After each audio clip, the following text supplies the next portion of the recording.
بسم الله الرحمن الرحيم وبه نستعين وصلى الله على نبينا محمد وعلى آله وصحبه أجمعين ومن تبعهم بإحسان إلى يوم الدين وبعد.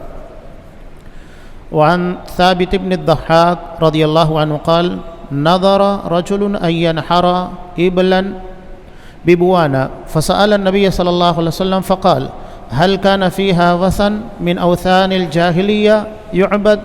قالوا لا. قال: فهل كان فيها عيد من أعيادهم؟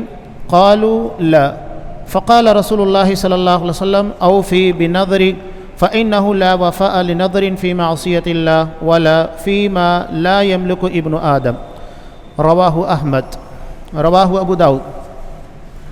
محترم حاضرین، باب ہے لا یذبح للہ بمکان یذبح فیہ لغیر اللہ، کسی ایسی جگہ اللہ کی خاطر جانور ذبح کرنا جہاں غیر اللہ کی خاطر ذبح کیا جاتا ہے وہاں نہیں کیا جا سکتا۔ اس ضمن کی کچھ باتیں ہم نے پچھلے درس میں سماعت کی۔ اب یہاں ایک حدیث جو انہوں نے ذکر کی ہے ابو داؤد کی، حضرت ثابت بن ضحاک رضی اللہ تعالیٰ عنہ کہتے ہیں کہ ایک شخص نے نظر مانی کہ بوانا مقام پر وہ ایک اونٹ ذبح کرے گا، نہر کرے گا۔ تو نبی کریم صلی اللہ علیہ وسلم سے اس نے سوال کیا، تو آپ صلی اللہ علیہ وسلم نے پوچھا کیا وہاں جاہلیت کے بتوں میں سے کوئی بت تھا؟ تو لوگوں نے کہا کہ نہیں۔ تو آپ صلی اللہ علیہ وسلم نے کہا کیا وہاں پر جاہلیت کی کوئی عید تہوار لگا کرتا تھا؟ تو لوگوں نے کہا کہ نہیں۔ تب آپ صلی اللہ علیہ وسلم نے کہا کہ ٹھیک ہے، اپنی نظر کو پورا کرو، اس لیے کہ اللہ کی معصیت میں کوئی نظر نہیں، اور نہ ہی وہ نظر قابل قبول ہے، نہ اس کی اجازت ہے جو ابن آدم کی طاقت میں نہیں ہے، جس کی وہ استطاعت نہیں رکھتا۔ یہ ابو داؤد کی روایت ہے۔ اب اسی ضمن کی اس کی تشریح کے اندر شیخ محمد بن صالح العثیمین جو باتیں بیان کر رہے ہیں وہ ہم آپ کے سامنے رکھتے ہیں۔ سب سے پہلی چیز، یہاں بوانا یہ ایک مقام ہے، مکہ کے بالکل قریب واقع ہے، تو وہاں پر جاہلیت میں اس نے نظر مانی تھی، جاہلیت میں۔ اب مسلمان ہو گیا، مسلمان ہونے کے بعد اس نے سوال کیا کہ میں یہ کام کر سکتا ہوں کہ نہیں۔ یہی اصل اسلام ہوتا ہے کہ جب آپ مسلمان ہو گئے، آپ کا اسلام اس بات کا متقاضی ہے کوئی بھی عمل کرے علم اور دین کی روشنی میں کرے، یہ نہیں اپنی من مرضی، میرا جی چاہ رہا ہے، مجھے اچھا لگ رہا ہے، نہیں، ایسا نہیں چلتا ہے۔ حلال و حرام کی تمیز کا جاننا، اس کے مطابق عمل کرنا، یہی اصل اسلام ہے۔ ورنہ آج ہمارے ہاں لوگ دیکھیے نماز پہ نماز بھی ادا کر رہے ہیں، روزہ بھی رکھ رہے ہیں، لیکن اس کے باوجود بھی نہ ہماری زندگیوں کے اندر کوئی تبدیلی ہے، کچھ بھی نہیں ہوتا ہے۔ یعنی ایسا لگتا ہے کہ نماز ایک رسم ہے، ادا کرو، اس کے بعد ہم کو جو کرنا ہے کرو۔ ورنہ اگر حقیقت میں دیکھا جائے تو نماز بھی اصلاح معاشرہ کا سب سے بہترین ذریعہ ہے، اس لیے کہ قرآن مجید نے نماز کے بارے میں کیا کہا کہ ان الصلاۃ تنہی عن الفحشاء والمنکر، یقیناً نماز ہر قسم کی بے حیائی خلاف شریعت کاموں سے روکتی ہے۔ بتائیے جس فرد کے اندر بے حیائی بے شرمی ختم ہو جائے، خلاف شریعت کام کرنا بند کر دے، اس سے بہتر انسان کون ہو سکتا ہے؟ اور اصلاح معاشرہ میں نماز سے بہتر کردار ہو بھی نہیں سکتا ہے۔ اگر ہم چاہتے ہیں کہ معاشرے کی اصلاح ہو، اس کے لیے نماز کی سب سے پہلے پابندی کرنا ہوگا، وہ نماز جو واقعتاً انسان کے اندر تبدیلی لے کر آئے، انقلابی نماز۔ رسمی نماز تو کوئی بھی پڑھ لیتا ہے، سب پڑھ رہے ہیں، ہم بھی پڑھ لو، اور اس نماز کے پڑھنے سے ہمارے اندر کوئی فرق بھی نہیں ہوتا ہے۔ نماز پڑھنے کے بعد وہی جو حلال و حرام کی تمیز کیے بغیر چلتا ہے، کاروبار کے اندر، معاملات کے اندر سب چل رہا ہے، تو کیا فائدہ ہے اسی نماز کا؟ میں اکثر ایک چیز بیان کرتا ہوں، ایک واقعہ، حضرت مرثد بن ابی مرثد الغنوی رضی اللہ تعالیٰ عنہ کا واقعہ۔ انہوں نے اپنی آپ بیتی خود بیان کی۔ امام ترمذی نے سورہ نور کی تفسیر میں اس حدیث کو نقل کیا۔ یہ بہت ماہر ڈاکو تھے، اور ان کا کام یہ تھا رات کے وقت تو کسی کے گھر میں داخل ہوتے، اور داخل ہونے کے بعد اس کا جانور اپنے کاندھے پر رکھتے، دیوار پھلانگتے باہر۔ اب ایک مرتبہ انہوں نے ایک مسلمان کے گھر میں ڈاکہ ڈالا، رات کا وقت تھا، اور آپ کو پتا ہے کہ کس وقت چوری کی جاتی ہے، جب لوگ بالکل سناٹے کے عالم میں ہو، 2-3 بجے کا وقت تو بے خبری کا عالم ہوتا ہے۔ لیکن ایسے وقت میں جب وہ ایک مسلمان کے گھر میں گئے تو کچھ قرآن کے پڑھنے کی آواز آ رہی تھی، حیران ہو گئے کہ آخر کس چیز نے اس وقت انہیں بیدار کیا، جبکہ لوگ خواب خرگوش میں سوئے ہوئے ہوتے ہیں، بالکل بے خبر ہوتے ہیں۔ غور سے سنا، قرآن مجید کی تلاوت تھی، انہوں نے پہلے کبھی قرآن نہیں سنا تھا، قرآن سنا، گرویدہ ہو گئے، اور یہی ان کے مسلمان ہونے کا ذریعہ بنا۔ بتاؤ، اللہ نے ڈاکو کو ہی رکھوالا بنا دیا قرآن مجید کی تلاوت۔ یہ قرآن کی تلاوت ہے، اسلام پر عمل ہے، اس کا نتیجہ یہ کہ بغیر کسی دعوت کے ایک بندہ مسلمان ہو گیا۔ یعنی ہم اگر صحیح طور کے پر اسلام پر عمل کریں، یہ بھی دعوت کا ایک بہت بڑا ذریعہ ہے۔ اس مسلمان نے اپنا عمل کیا، تہجد کے وقت اٹھ کر قرآن مجید کی تلاوت کر رہا ہے اپنے گھر کے اندر، اللہ نے اس کے گھر کو بھی محفوظ کر دیا اور اس کے ذریعے ایک نان مسلم کو مسلمان بھی بنا دیا۔ کتنی بڑی بات ہے۔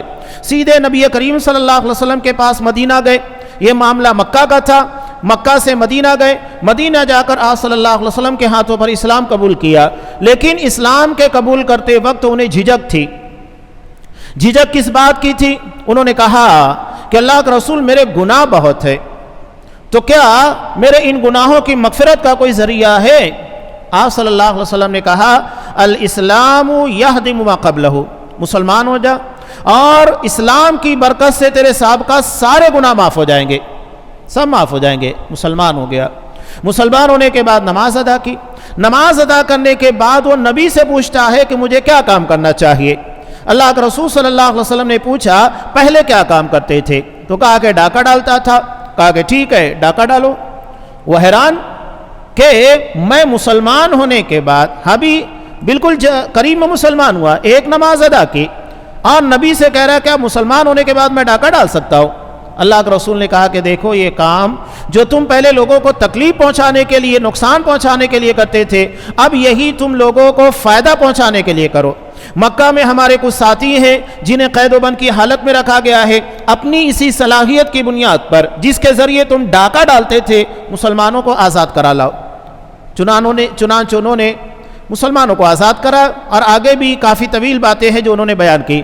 یہ اس حدیث کا جو نقطہ تھا، محل استدلال جو آپ کے سامنے میں پیش کرنا چاہ رہا تھا، ایک نماز پڑھنے کے بعد اب وہ نبی سے پوچھ رہے کہ مجھ کو کیا کرنا چاہیے۔ آج ہم نماز کے پر نماز پڑھ رہے ہیں، لیکن حلال و حرام کی تمیز ہمارے اندر نہیں آ پائی۔ یہ اہم چیز ہے۔ یہاں پر بھی یہ بندہ جاہلیت کے اندر نظر مانتا ہے، لیکن پوری نہیں کر پایا تھا۔ اب مسلمان ہو گیا تو مسلمان ہونے کے بعد وہ سوال کر رہا ہے کہ میں یہ کر سکتا ہوں کہ نہیں کر سکتا ہوں۔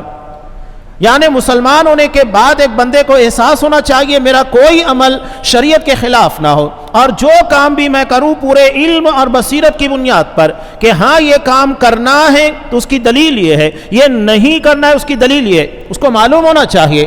ہر بندے کو اتنا علم حاصل کرنا ضروری ہے۔ ایک فرض عین ہوتا ہے اور ایک فرض کفایہ ہوتا ہے، لیکن فرض عین میں وہ علم آتا ہے جو بندے سے متعلق ہے، اس کو حلال و حرام، ٹھیک ہے آپ سارے حلال و حرام کا مت علم حاصل کیجئے، اتنا وقت تو نہیں ہے، تو کم سے کم اپنے متعلق، یعنی جو تجارت آپ کر رہے ہیں اس میں کیا حلال ہے کیا حرام ہے، اتنا تو آپ کو لازم ہے جاننا۔ جو آپ کی زندگی سے جڑا ہوا ہے ضروری ہے، آپ رشتہ داری کے بندھن میں جڑے ہوئے تو رشتہ داروں کا کیا حقوق ہے وہ بھی جاننا ضروری ہے۔ اللہ نے آپ کو عبد بنایا ہے، اپنا بندہ بنایا ہے، لہٰذا تمہیں اللہ تبارک و تعالیٰ کی بندگی کا علم ہونا ضروری ہے۔ نماز پڑھنا ہے تو نماز کے بارے میں علم ہونا ضروری ہے، روزہ رکھنا ہے تو روزے کا علم ہونا ضروری ہے، اس کے بغیر تھوڑی چلے گا۔ تو یہ بہت اہم چیز ہے، فرض عین ہے ہر بندے کے اوپر، اور عقیدے کا علم تو تمام لوگوں کو جاننا چاہیے۔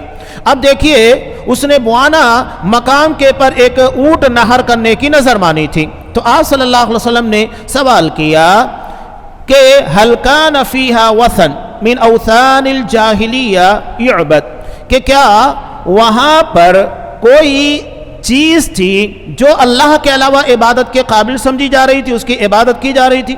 اس لیے کہ وثن کہتے ہیں کل ما عبد من دون اللہ، ہر وہ چیز جو اللہ کے علاوہ عبادت کے قابل سمجھی جاتی ہے، چاہے وہ درخت ہو، کسی درختوں کو آپ دیکھیں نا، غیر مسلموں کے ہاں پر درخت بابرکت بن جاتا ہے، اور ہمارے یہاں ایک مدرسے کے بارے میں مشہور کر دیا گیا کہ وہاں جو انار کا درخت ہے اس کو کھانے کے بعد آدمی کا حافظہ مضبوط ہوتا ہے، تو پتے بھی بچے کھا گئے، مشہور کر دیا گیا۔ ایسے ہی مشہور کر دیا گیا تھا، کافی پرانی بات ہے، ماہم کی درگاہ کے پاس، کہ وہاں کا پانی لوگوں کے لیے شفا یابی کا ذریعہ ہے، لوگ کیچڑ والا پانی بھی جمع کرنے لگ گئے۔ یہ اندھی عقیدت ہے مسلمانوں کے اندر۔ تو ہر وہ چیز جو اللہ کے علاوہ عبادت کے قابل سمجھی جاتی ہے وہ وثن ہے۔ آپ صلی اللہ علیہ وسلم نے اپنے بارے میں کیا دعا مانگی؟ یہ مرض الموت کا معاملہ ہے، جب آپ صلی اللہ علیہ وسلم مرض الموت کا شکار تھے۔ اللہم لا تجعل قبری وثنا یعبد، کہ اللہ میری قبروں کو وثن نہ بنانا کہ لوگ وہاں آ کر عبادت کرنے لگے، یعنی نبی کی قبروں کو سجدہ کرنے لگ جائے، نبی کے نام کے پر مانگنے لگ جائے، نبی سے مانگنے لگ جائے۔ یہ ہے حضرت عائشہ رضی اللہ تعالیٰ عنہ کہتی ہیں کہ آپ کو اس بات کا خطرہ تھا کہ کہیں لوگ میری قبروں کے پر آ کر ایسے کام نہ کرنے لگے جو اللہ کے لیے کرنا چاہیے تھا، لہذا آپ کی قبروں کو محفوظ مقام کے پر یعنی حجرہ عائشہ کے اندر بنایا گیا۔ اگر ایسا نہیں ہوتا تو آپ کی قبر کو بھی اوپن کر دیا جاتا، لیکن ایسا نہیں کیا گیا تاکہ لوگ کسی قسم کی خرافات، بدعات یا شرک کا ارتکاب نبی کی قبروں پر نہ کرے۔ بہت سارے اب جب اولیاء کی قبروں پر ہوتا ہے تو اللہ کا رسول صلی اللہ علیہ وسلم کی قبروں پر کیسے نہیں ہوتا؟ تو آپ کی دعا کی برکت سے اللہ نے آپ کی قبروں کو محفوظ کر دیا ہے۔ حالانکہ آج بھی وہاں پر کچھ نہ کچھ شرارت ہوتی ہے، لوگ جا کر وہاں ایسی حرکت کرنے کی کوشش کرتے ہیں جو خلاف شرع ہے، وہاں گارڈز لگے ہوتے ہیں، علماء ہے سمجھاتے ہیں، اس کے بعد بھی لوگ نہیں مانے، ان کی خطا ہے، ان کا کام ہے سمجھا دینا۔ بہرحال تو آپ صلی اللہ علیہ وسلم نے اپنی قبروں کے تعلق سے دعا مانگی۔ تو کوئی بھی درخت ہو، پتھر ہو، چاہے اس کو تراشا گیا ہو یا نہ تراشا گیا ہو، اب دیکھیے بہت سارے غیر مسلم دو چار پتھر ایسی تراشا ہوا نہیں ہوتا ہے، لا کر رکھتے ہیں، کلر پوتے ہیں، اس کی پوجا شروع ہو جاتی ہے، تو وہ بھی وثن ہے۔ اب صنم کس کو کہا جاتا ہے؟ صنم آتا ہے نا، حضرت ابراہیم علیہ السلام نے بتوں کو توڑا تھا، عربی زبان میں اس کے لیے صنم کا لفظ آتا ہے، اسی کی جمع ہے اصنام۔ تو صنم کہتے ہیں جسے باقاعدہ حلیے کی شکلوں میں تراشا گیا ہو اور اسے کوئی شکل دے دی گئی ہو، اب یہ صنم بن چکا ہے۔ اور اس کے علاوہ جو درخت ہے، پتھر وغیرہ ہے جنہیں تراشا نہیں گیا ہے تو اسے وثن کہا جاتا ہے۔ اور قبر بھی اسی کے اندر داخل ہے کہ آپ کسی قبر کے پر جا کر ایسے کام کریں جو خلاف شریعت ہے یا جو اللہ سے مانگنا چاہیے اس قبر والے سے مانگے، یہ اسی میں شامل ہے۔ تو آپ صلی اللہ علیہ وسلم نے سوال کیا کہ جاہلیت میں کیا وہاں پر کسی بت وغیرہ کوئی ایسی چیز تھی جس کی عبادت کی جا رہی تھی؟ جاہلیت کس کو کہتے ہیں؟ شیخ محمد بن عبد الوہاب رحمۃ اللہ علیہ کی ایک بہت ہی شاندار کتاب ہے، اس کو بھی پڑھنا چاہیے، مختصر ہے لیکن بہت شاندار ہے، مسائل جاہلیت، یعنی آپ صلی اللہ علیہ وسلم کی بعثت سے پہلے کیا عمل ایسا تھا، خلاف شریعت تھا، شرک ہے، خرافات ہے، اس کا تذکرہ اس کے اندر کیا گیا ہے۔ جاننا ضروری ہے کہ آخر اسلام نے کن چیزوں کو مٹایا اور اس کی جگہ کے پر اسلام نے اپنی صاف اور شفاف تعلیمات لوگوں کے سامنے رکھی۔ تو جاہلیت اس دور کو کہا جاتا ہے جو نبی کریم صلی اللہ علیہ وسلم کی رسالت، آپ کی بعثت کے پہلے کا زمانہ ہے، اس کو جاہلیت کہتے ہیں۔ اب وہاں نبوت نہیں ہے، نبوت کی روشنی نہیں ہے، اس بنیاد کے پر اس کو جاہلیت سے تعبیر کیا گیا۔ تو لوگوں نے کہا کہ نہیں، ایسا وہاں پر کچھ بھی نہیں ہے۔ تب آپ صلی اللہ علیہ وسلم نے ایک دوسرا سوال کیا کہ فَهَلْ كَانَ فِيهَا عِيدٌ مِّنْ آيَاتِهِمْ، کیا جاہلیت کے تہواروں میں سے کوئی تہوار وہاں منایا جاتا تھا؟ آج کی زبان میں اگر اس کو آسان کہیں، عرس منایا جاتا ہے، ہر سال منایا جاتا ہے۔ تو عید کا جو لفظ ہے عید عود سے بنا ہے، یعنی جو پلٹ کر بار بار آتا ہے۔ ہمارے یہاں بھی عید کیوں کہا جاتا ہے؟ ہر سال آتی ہے، سال میں 2 مرتبہ آتی ہے، بتکرار آتی ہے، تو یہ مسلسل ہر سال آتی ہے، اس لیے اس کو عید کہا جاتا ہے، بار بار آنے والی، ہر سال منائی جانے والی۔ تو آپ صلی اللہ علیہ وسلم نے عید کا لفظ اسی کے لیے استعمال کیا ہے۔ تو یہاں سوال آپ نے کیا کہ کیا وہاں پر تہوار ہوتا تھا، میلہ لگتا تھا یا عرس منایا جاتا تھا، کچھ تھا وہاں پر ایسا؟ تو لوگوں نے کہا کہ نہیں اللہ کا رسول ایسا بھی کچھ نہیں تھا. تب آپ صلی اللہ علیہ وسلم نے کہا کہ ٹھیک ہے اوفی بنذرک، اپنی نظر کو پورا کرو. یعنی وہاں پر یہ دونوں چیزیں نہیں ہیں تب تم اپنی جائز چیز کو وہاں پر کر سکتے ہو، یہ آپ صلی اللہ علیہ وسلم نے کہا. اور اسی کے ساتھ آپ نے کچھ مسائل بھی بیان کر دیے. آپ نے کہا فَإِنَّهُ لَا وَفَاءَ لِنَظْرٍ فِي مَعْصِيَةِ اللَّهِ، اللہ کی نافرمانی میں کوئی نظر نہیں ہے. جہاں اللہ کی نافرمانی پائی جائے گی، حالانکہ بذات خود نظر ماننا اللہ کی نافرمانی نہیں ہے، لیکن جس جگہ اس نظر کو پورا کیا جا رہا ہے اگر وہاں نافرمانی ہوتی ہے تو وہاں پر بھی نظر نہیں مانی جا سکتی. وہی آپ بیان کر رہے ہیں وَلَا فِي مَا لَا يَمْلِكُ ابن آدم، اور نہ ہی جس کی ابن آدم طاقت رکھتا ہے. اب یہ تشریح اس کی آگے آ رہی ہے. یہ جو آپ صلی اللہ علیہ وسلم نے ارشاد فرمایا کہ فی معصیت اللہ، اللہ کی نافرمانی میں، بالکل واضح ہے کہ کوئی بھی ایسا عمل جو نافرمانی والا ہو اس کے ذریعے اللہ کا قرب حاصل نہیں کیا جا سکتا. یہ بڑا اہم نکتہ ہے جو یہاں شیخ محمد بن صالح العثیمین نے بیان کیا ہے کہ لِأَنَّهُ لَا يُتَقَرَّبُ إِلَى اللَّهِ بِمَعْصِيَتِهِ، اللہ کی نافرمانی سے اللہ کا قرب حاصل نہیں ہو سکتا. اب یہاں بات کو تھوڑا آگے بڑھائیں. بدعت ہے، شرکیات ہے جو خلاف شریعت ہے، یعنی جس کا حکم نہ اللہ نے دیا نہ رسول اللہ نے بلکہ شریعت کی مخالفت ہوتی ہے، تو کیا اس سے کوئی بندہ اللہ کا قرب حاصل کر سکتا ہے؟ نہیں. اب ہمارے یہاں لوگ شب برات کو جو عبادتیں کر رہے ہیں شب معراج میں، اور اس کے علاوہ بہت ساری بدعت اور خرافات ہیں، تو کیا اس کے ذریعے اللہ کا قرب حاصل ہو سکتا ہے؟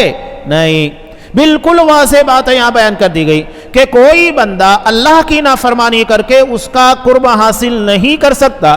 اللہ کا قرب صرف اس کی اطاعت و فرما برداری سے ہی ہوگا. تو کوئی بدعتی یہ نہ سمجھے کہ ہم بدعات اور خرافات کر کے اللہ کے قریب پہنچیں گے، کبھی نہیں پہنچ سکتے، بلکہ اس بنیاد کے پر اللہ سے دوری ہونے والی ہے. اب یہاں نظر کے بارے میں انہوں نے کچھ تفصیلات بیان کی ہے.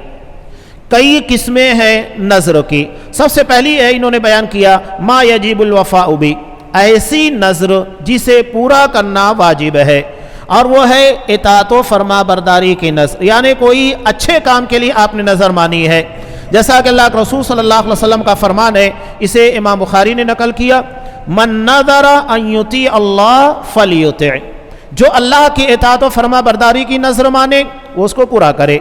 بہت ساری چیزیں ہو سکتی ہے نا کہ کوئی بندہ بیمار ہے، وہ نظر مانتا ہے کہ اللہ نے اگر مجھ کو اس بیماری سے شفا دی، میں 1 روزہ 2 روزہ 3 روزہ رکھوں گا، یہ اطاعت اللہ کی فرما برداری ہے. یا میں 5 مسکین کو کھانا کھلاؤں گا، یا انہیں کپڑا دے دوں گا، ایسا یعنی کوئی بھی جائز کام، تو ایسی صورت میں اس نظر کو پورا کرنا واجب ہے.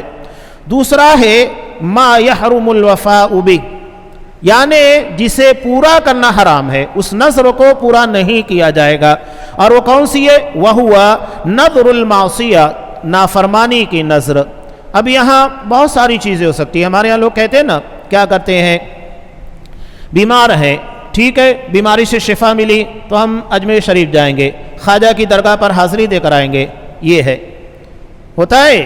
یا ہم 1 بندے کو 2 بندے کو 3 بندے کو اجمیر کی زیارت کے لیے بھیج دیں گے، پورا خرچ ہم اٹھائیں گے، یہ ہے.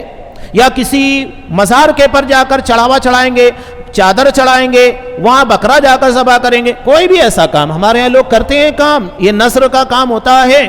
اب سوال یہ ہے کہ آپ نے نظر مانی، مثال کے طور پر کوئی بیماری تھی، اس بیماری کی شفا یابی کے لیے نظر مانی، ہو گیا.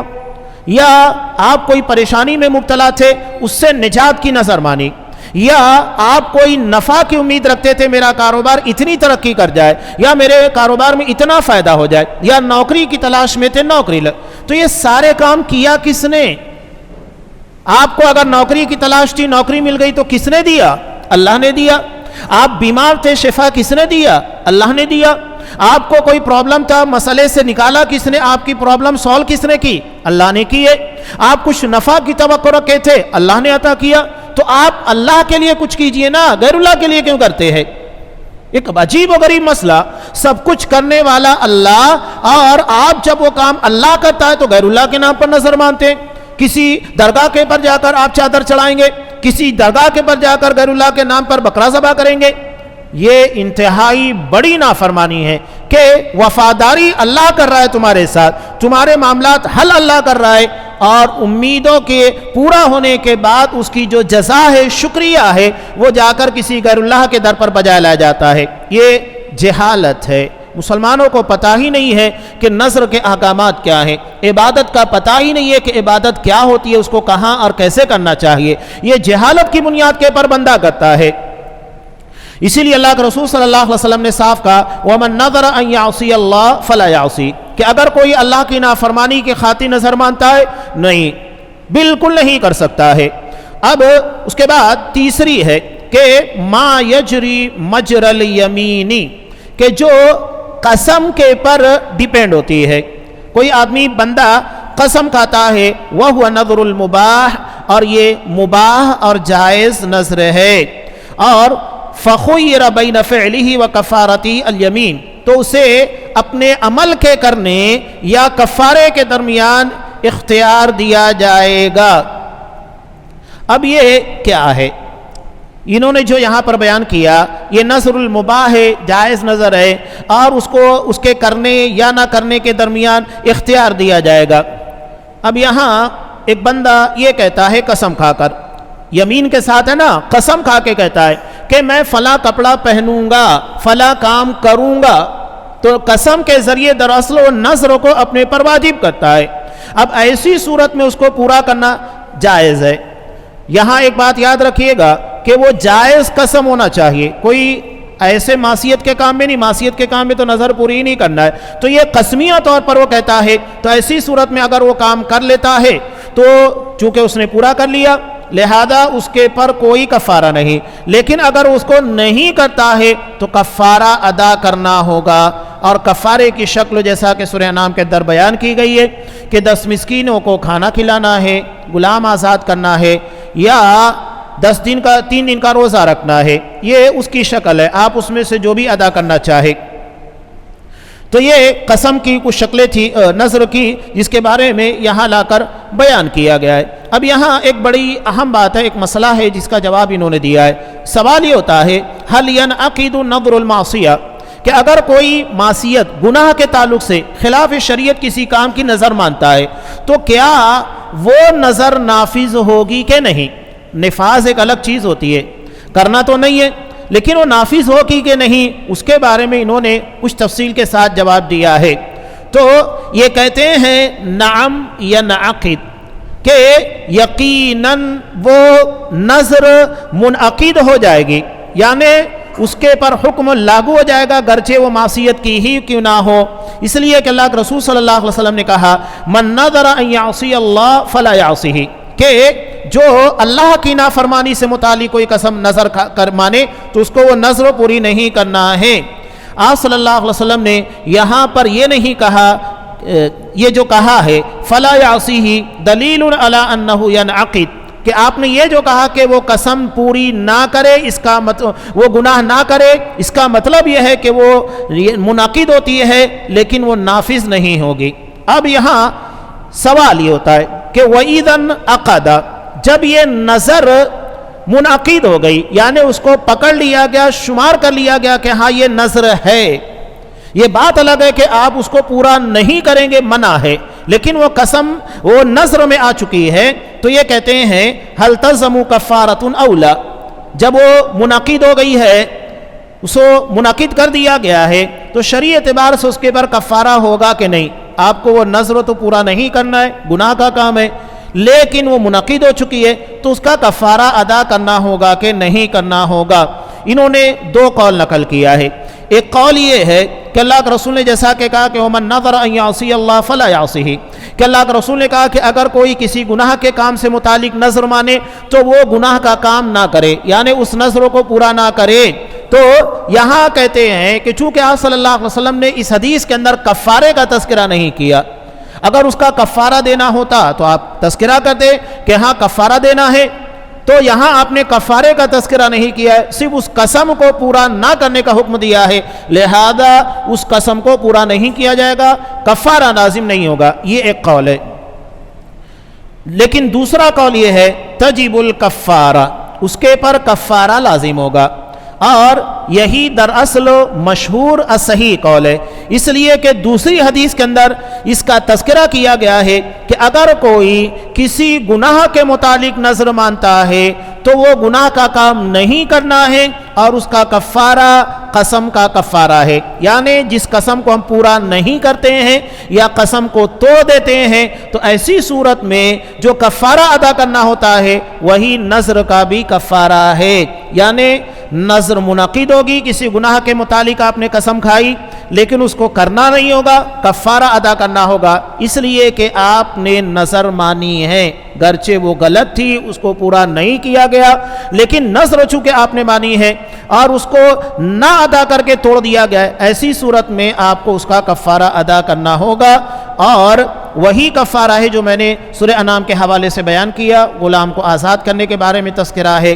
یا تو پھر 10 مسکین کو کھانا کھلانا، یا ان کو کپڑا ہے، یا تو 3 روزہ رکھنا ہے، یہ ہے۔ ہمارے یہاں بہت سارے لوگ قسمیں کھا بھی لیتے ہیں، قسمیں کھا کر توڑ بھی دیتے ہیں، ان کو سمجھ میں نہیں آتا کہ میں نے کیا کیا۔